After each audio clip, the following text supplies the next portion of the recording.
Hello. I'm not a prepper, a survivalist, or even an outdoorsman, but I have survived for over 9 years while disabled, poor, and homeless. 6 years ago, I started sleeping in a tent in rural areas and sleeping on the streets in urban areas. If I had had survivalist and bushcraft skills, then I would have had fewer problems. To survive, I had to learn many new skills. So my skills are field tested, and my knowledge was honed by the constant threat of death. I'm still not an expert in survivalism or bushcraft, but I'm confident that some of my experiences, skills, and knowledge are useful to survivalists and preppers. In this video series, I share a lot of my knowledge, but I'm not sure whether or not I focus on the knowledge that is useful for preppers and survivalists. Please leave me a comment telling me which parts were and were not useful. In these videos, I talk about habits, tools, actions, and knowledge that help me to survive. I talk about these things while I make an alcohol burning beverage can stove without using the proper tools, such as a blade or a measuring tape. But this series is not really about how to make a camping stove. I make the stove so I can talk about general habits and abstract ideas in the tangible context of making the stove. The first abstract idea I want to tell you about is the importance of durable equipment. Since August 2011, I have been car homeless, couch homeless, hotel homeless, tent homeless, and street homeless. Everything you own is subjected to more stress and abuse when you are homeless than when you are living in a house under normal conditions. During a disaster, if you must leave your normal house, then your lifestyle will have many similarities with some type of homelessness. Car homeless, couch homeless, hotel homeless, tent homeless, or street homeless. The longer the disaster lasts, the more similar it will be to my experiences. If you are able to stay in your normal house during a disaster, then you will make changes to your lifestyle that will increase how frequently you use some equipment and will change the way you use some other equipment. Those changes could test the durability of that equipment. Here are a couple of examples. This knife sharpener is designed to go in your pack when you are camping or in your toolbox when you go into the field. This part was attached here for a couple of years, but it eventually broke. This binder clip is corroded, and I have had lots of equipment ruined by rust and corrosion. Here is my advice. When evaluating a piece of equipment, start with a rebuttable presumption that it will break. That doesn't mean you shouldn't buy it, but this idea should be part of your cost-benefit analysis. I have a lot of ideas about evaluating the characteristics of equipment, but most of them will have to wait for a different video series. This isn't a video series about how to make a stove, but everything will make more sense if I tell you a little about the stove. This is the end product. It is a camping stove that works well with a pot like this and other camping cookware. It burns alcohol. Because the holes are here on the side of the can and not here on the top of the can, it's a side burner. Because we cover these holes with a coin, which traditionally has been a penny, it's a penny stove. The only raw materials are 2 aluminum beverage cans and a coin. I make the bottom piece of the stove from the bottom of one can, and I make the top piece of the stove from the bottom of the other can. These flames come from jet holes that I make in the top piece of the stove. To add alcohol to the stove, I pour the alcohol through these holes. So I make the holes in the top piece of the stove.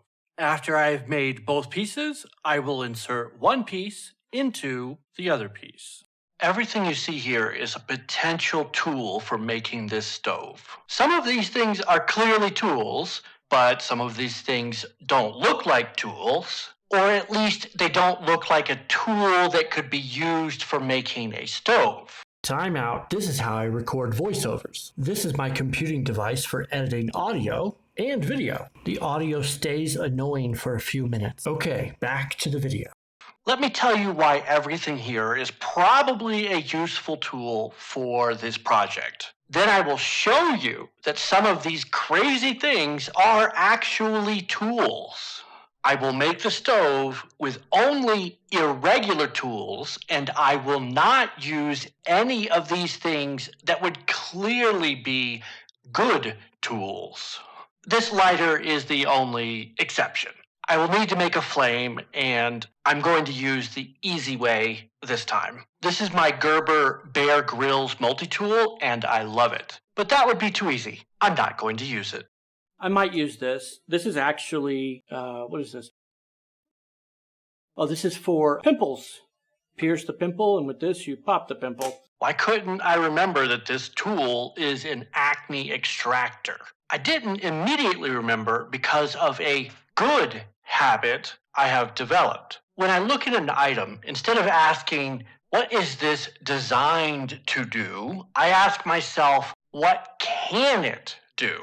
Instead of looking at this and seeing an acne extraction tool, I see a point, I see a straight edge, I see a long flat surface, I see a cup, and I see a nice rounded surface. I use this tool to make the stove, and I use it the way I anticipated using it. But there's an important characteristic of this tool that I have overlooked.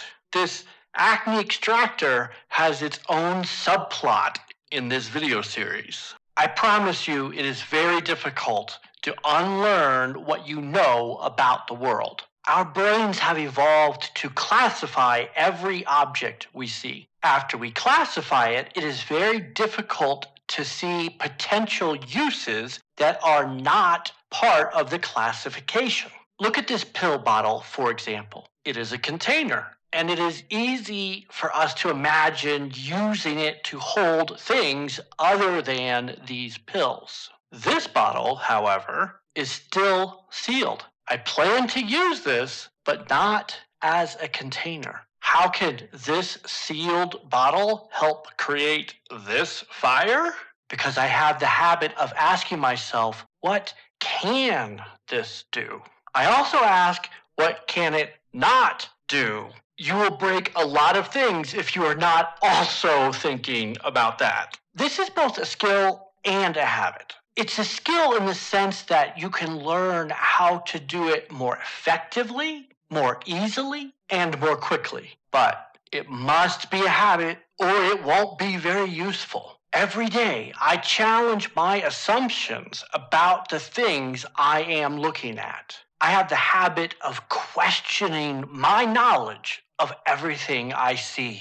I plan to use this battery. While homeless, I tried to have many different fasteners. Rope is the archetypical fastener, but many other fasteners are useful, such as super glue, duct tape, twisty ties, binder clips, and safety pins. I use this binder clip, these twisty ties, and this safety pin, but I don't use any of them as fasteners. This tape would be useful, but also not as a fastener. It would be useful for measuring. In a different video, I explain how to use it to easily measure an important part of the stove. But because it is easy, I don't use it.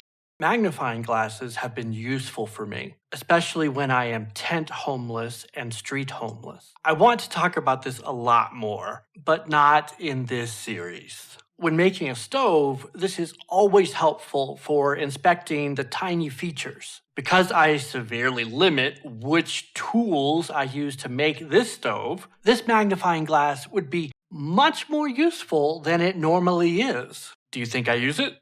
No, this cone-shaped rod is a diamond-coated knife sharpener. I use this. This is another diamond-coated knife sharpener, and it would be useful for multiple tasks, so I don't use it. In this video's end notes, I acknowledge many important people, and I ask you to teach me some things about prepping. First, though, I explain something I said at the start of the video. I told you I learned things while I was constantly at risk of dying. I very much wish I were exaggerating. You can use a few perspectives to understand my risk of death.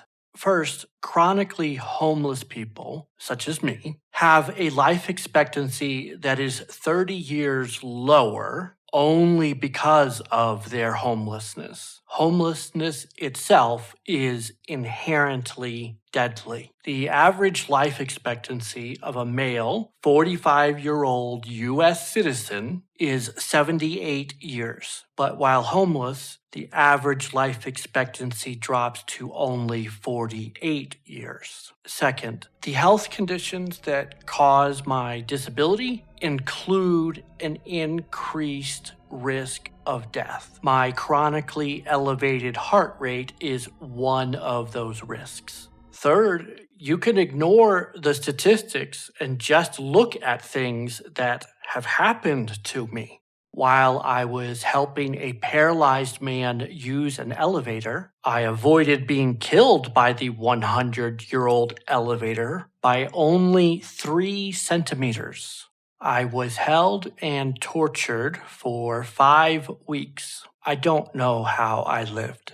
Multiple men tried to kill me, and they chased me for many hours. They trapped me on a rooftop, due only to luck, not skill or intelligence or anything else. Someone else convinced the men to let me leave the village. I did not choose this high-risk life, and I do not want this high-risk life. Nevertheless, this is my life, and I have learned many things while trying to escape from poverty and from death. I need you to teach me a few things. First, I usually say preppers and survivalists. Is there one word that covers both prepping and survivalism? Second, please tell me which parts of the video were and were not useful. Third, I showed you some of the fasteners I currently own, but there are many other types of fasteners, such as zip ties. As a prepper, what fasteners do you own?